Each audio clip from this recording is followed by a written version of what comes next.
Equal होंगे। Thank you. Shri Rahul Gandhi ji.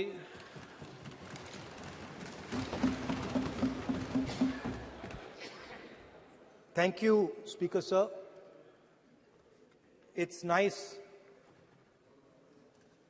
to be speaking for the first time in the new House in your presence.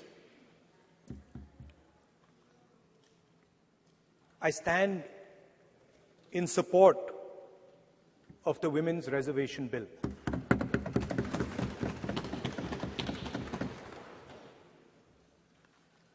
Yesterday, I was listening to the discussion, and the issue of the Sengol came up.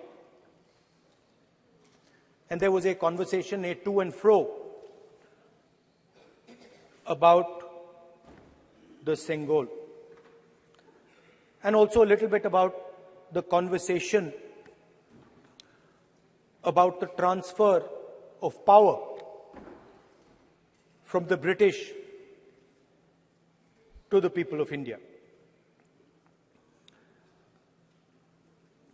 Before handing over power to the people of India, the British asked the leadership of the freedom movement, who are we going to transfer power to? And of course, there was a little bit of arrogance in this statement, because they viewed India as a poor country. And the revolutionary answer that our freedom fighters gave was, we are going to transfer power to the people of India. So we became a country that from its inception gave the vote to all our women. And this was a revolutionary thing at the time. We also gave the vote to every single community. And the vote was a mechanism of transfer of power. It was designed to further transfer power to the people of India. And if you look at the journey from independence, it's been that journey. It's been a constant transfer of power, more and more and more power to the people of India, on one side. And on the other side, the counter idea, that take away power from the people of India. This is the fight that is going on. And in fact, in many ways, it is the fight that is taking place today. Huge step forward in the transfer of power to the women of India was Panchayati Raj, where they were given reservation and they were allowed to enter the political system at scale. And this is another step. It's a big step. It is not a small step. And I'm sure everybody in this room, the treasury benches, the opposition, everybody agrees that this is a very important step for the women of our country. They fought for independence. They are as capable as any man, in many ways more capable, and should be given as much space as they possibly can be given. There is one thing, in my view, that makes this bill incomplete. I would like to have seen OBC reservation included in this bill. I think it is very important that a large chunk of India's population, large chunk of India's women should have access to this reservation. And that is missing in this bill. There are also two things that seem strange to me. One is the idea that you require a new census to implement this bill. And the second is that you require a new delimitation to implement this bill. In my view, it is quite simple. This bill can be implemented today by giving 33% of the seats in the Lok Sabha and the Vidhan Sabha to India's women. And so I wonder if this is not designed to push the ball forward. To push the ball forward 7, 8, 9 years, and then let this thing play out the way it does. I know my friends tend to like to take the attention of people away from other issues. You know, there is of course the Adani issue, which is they always want to take the attention away. But there is another, I would like to say that. One of the things that, this is quite a nice building. Nice peacocks. Nice peacock feathers on the ground. Nice peacock feathers in the chair. It's a nice, tasteful building. But frankly, I would have liked to see the President of India in this process. The President of India is a woman. She represents the tribal community, and it would have been befitting to have her visible in this transfer from one house to the other. So one of the things that the government likes to distract from, of course, is Mr. Adani. And there is another thing that the government likes to distract everybody from. And that thing is called the caste census. For some reason, and I don't quite understand what this reason is, the moment the opposition raises the issue of caste census, the BJP tries to create a new distraction, a new sudden, event, so that the OBC community and the people of India look the other way. In my research for this speech, I took a look at the different institutions that define how our country moves forward. There are many. There is the Lok Sabha, Rajya Sabha, Vidhan Sabhas.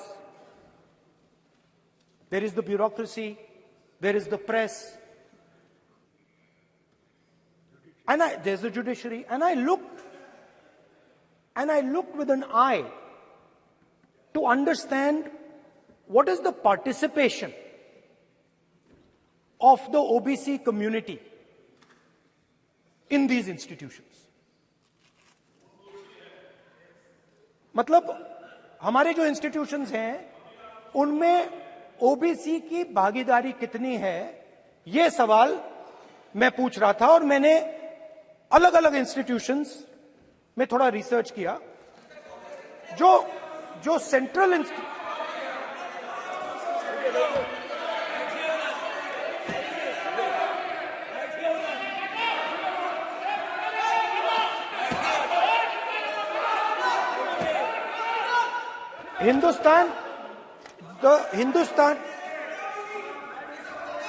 the central, don't worry, don't be scared, we are discussing, डरो मत, हम caste census की बात कर रहे हैं, डरो मत. तो मैंने, I checked, simple thing I did, I said, look, what is the most important set of people in the government of India? The people who define how this country is governed. Of course, Lok Sabha and Vidhan Sabha, but beyond that, they are the 90 secretaries of the government of India. 90 people, secretaries, are responsible for managing the core of the government of India. And I ask myself the question, how many of the 90 people come from the OBC community? And I was shocked and shattered by the answer. मैंने ये सवाल पूछा कि ये जो 70 secretary हैं, 90 secretary हैं, ये जो हिंदुस्तान की सरकार को चलाते हैं, जो बजट को चलाते हैं, इनमें से ओबीसी कितने हैं? नरेंद्र मोदी जी प्रधानमंत्री हैं, ओबीसी के लिए काम करते हैं। मैंने ये सवाल पूछा। मैं आपको जवाब देना चाहता हूं, हिंदुस्तान के सेक्रेटरीज 90 में से सिर्फ 3 ओबीसी से हैं। और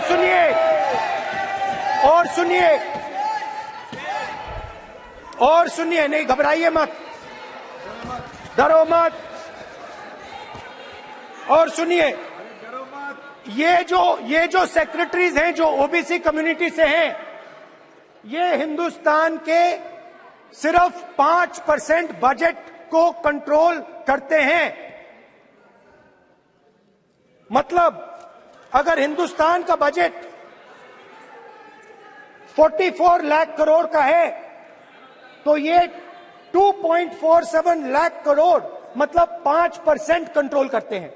और सुनिए, मैं कर रहा हूं, मैं वहीं आ रहा हूं।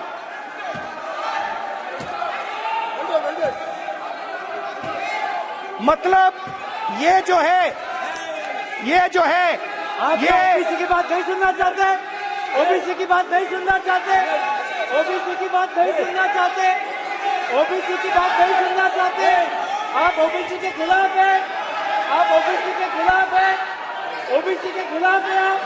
आप ओबीसी के अधिकार के बारे में नहीं सुनना चाहते, ओबीसी के बारे में नहीं सुनना चाहते, ओबीसी के प्रति न्याय नहीं चाहते, ओबीसी के प्रति न्याय नहीं होना चाहिए।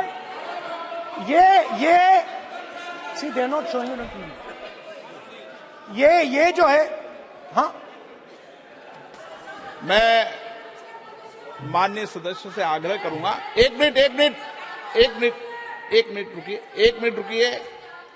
माननीय सदस्य से मैं आग्रह करूंगा, एक तो ये महिला आरक्षण बिल है, और दूसरा सभी माननीय सदस्य समान है। डरो मतो ये शब्द इस पार्लियामेंट में नहीं बोलना चाहिए।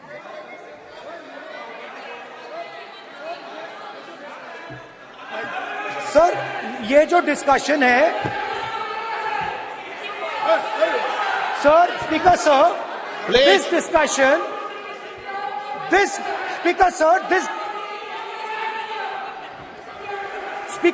this discussion is about the transfer of power to the people of India. The women being one group of the people of India and the OBC community being another group of the people of India.